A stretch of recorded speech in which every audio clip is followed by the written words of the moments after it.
ہم امریکہ کی ایک ریاست میں جمعہ پڑھانے کے لیے حاضر ہوئے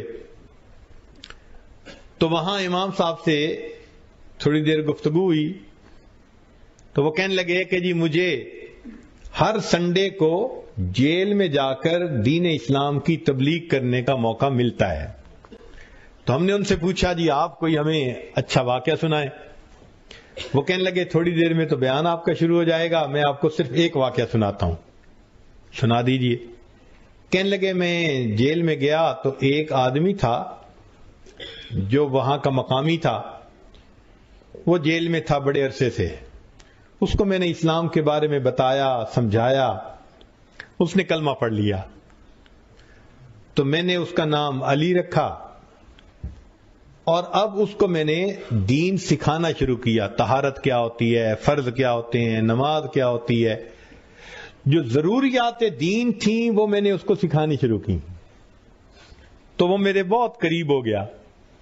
پھر میں 1 سال جاتا رہا تو وہ بالکل میرے ساتھ ایسے جیسے کوئی سگا بھائی ہوتا ہے, ایسے محبت کرنے لگ گیا. ایک دن بیٹھے ہوئے تھے, میں نے اس سے ایک کوسچن پوچھ لیا کہ علی بتاؤ اسلام لانے سے پہلے تمہارے احساسات کیا تھے اور اب اسلام لانے کے بعد تمہارے احساسات کیا ہیں؟ کہنے لگے جب میں نے یہ کوسچن کیا نا تو اس کی آنکھوں میں آنسو آ گئے. تو میں سوری کرنے لگا, پلیز اگر آپ ہرٹ ہوئے تو مجھے معاف کر دیں, کوئی ایسی بات میں نے کر دی.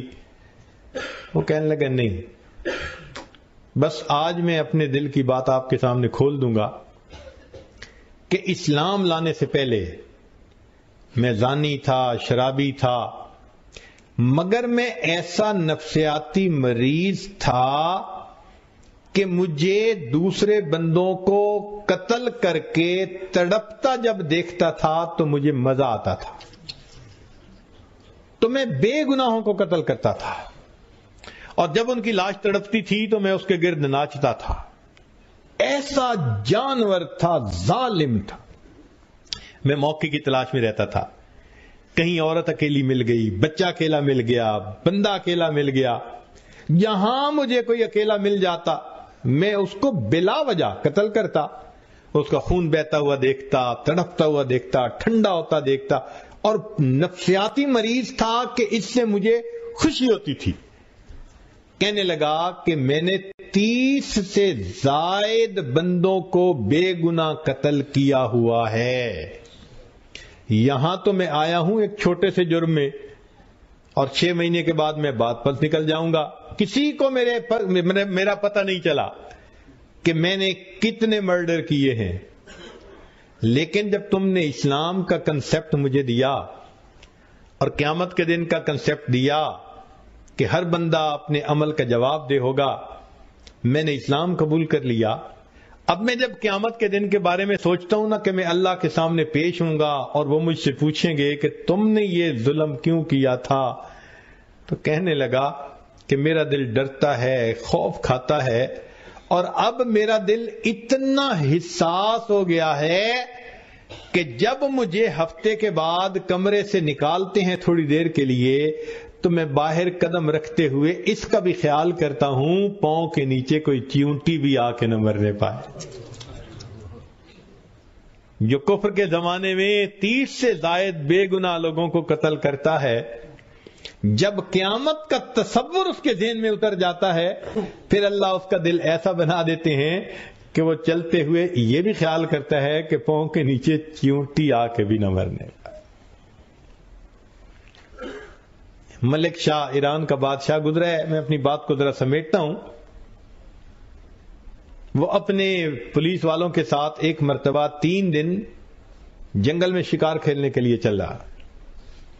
پولیس والوں نے وہاں ایک گائے دیکھی جو چر رہی تھی اور کوئی بندہ ساتھ تھا نہیں.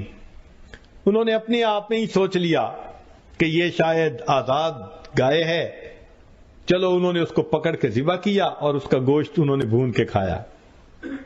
وہ گائے ایک بڑھیا کی تھی. جب اس کو دوسرے دن پتا چلا کہ میری گائے کو تو ذبح کر دیا گیا تو وہ آئی اور اس نے پولیس والوں کو کہا کہ بھائی آپ لوگوں نے میری گائے کو ذبح کر دیا, تو اب آپ ایسا کریں کہ مجھے پیسے دے دیں, میں دوسری گائے خرید لوں. میرا تو گزارا ہی اس کے دودھ، مکھن، دہی، لسی کے اوپر ہوتا تھا۔ پولیس والوں نے کہا کہ ہمارے پاس تو پیسے نہیں ہیں۔ اس نے کہا اچھا اگر آپ کے پاس پیسے نہیں تو بادشاہ سے مجھے بات کرنے دیں۔ ان کا نہیں، ہم آپ کو نہیں موقع دیتے بادشاہ سے بات کرنے کا۔ تو وہ بوڑھی عورت بڑی پریشان ہوئی کہ اب میں کروں تو کیا کروں۔ اس نے کسی کو اپنا دکھ سنایا، وہ سمجھدار آدمی تھا۔ اس نے کہا دیکھو بادشاہ نے 2 دن کے بعد واپس جانا ہے، اور واپسی میں ایک دریا ہے جس کے اوپر پل ہے، اس پل سے ہی اس نے گزرنا ہے۔ تم چلی جاؤ، پل پہ بیٹھ جاؤ، جب بادشاہ کی سواری گزرنے لگے تو سواری کو روک کے بات سنا دینا، بادشاہ تمہیں گائے کے پیسے دے دے گا، اچھا بندہ ہے۔ لو جی، بوڑھی اماں وہاں پہنچ گئی۔ جب تیسرے دن بادشاہ کی سواری وہاں سے گزرنے لگی تو بڑھیا اٹھی اور بادشاہ کے گھوڑے کی لگام اس نے پکڑ لی، کھڑا کر لیا۔ تو محمد شاہ نے پوچھا، ملک شاہ نے پوچھا کہ اماں میری سواری کیوں روکی ہے؟ تو بڑھیا نے اس وقت اس کو ایک بات کہی کہ ملک شاہ، میرا اور تیرا ایک معاملہ ہے۔ ملک شاہ، میرا اور تیرا ایک معاملہ ہے، میں یہ پوچھنا چاہتی ہوں اس پل پہ چکانا چاہتا ہے یا قیامت کے دن پل صراط پہ چکانا چاہتا ہے؟ کہتے ہیں کہ بوڑھیا نے جب یہ بات کی نا تو اس کی آنکھوں میں سے آنسو آ گئے، نیچے اترا، بات پوچھی اور اس کو 7 گایوں کی قیمت دی، 7 گایوں کی، اور 7 گایوں کی قیمت دے کے ہاتھ جوڑ کے کہا کہ اماں ادھر ہی معاف کر دینا، میں پل صراط پہ جواب دینے کے قابل نہیں۔ ہم نے اللہ کے جن بندوں کے دل دکھائے ہیں دنیا میں ان سے معافی مانگ لینا آسان ہے، ورنہ کل قیامت کے دن اگر پل صراط پہ ہمیں کھڑا کر لیا گیا تو ہمارا کیا بنے؟ اسی لیے قرآن مجید میں ہے کہ کچھ لوگ ہوں گے اللہ تعالیٰ کے سامنے سے جب جائیں گے نا، آپ نے دنیا میں دیکھا نا ایئرپورٹ پہ سکیننگ مشین ہوتی ہے، ایک ایک کر کے جاتے ہیں، تو جس کے پاس کوئی میٹیلک چیز ہوتی ہے تو بیپ آ جاتی ہے، تو وہ پھر اس کی تفتیش کرتے ہیں، اور جس کے پاس کچھ نہیں ہوتا وہ سیدھا گزر جاتا ہے۔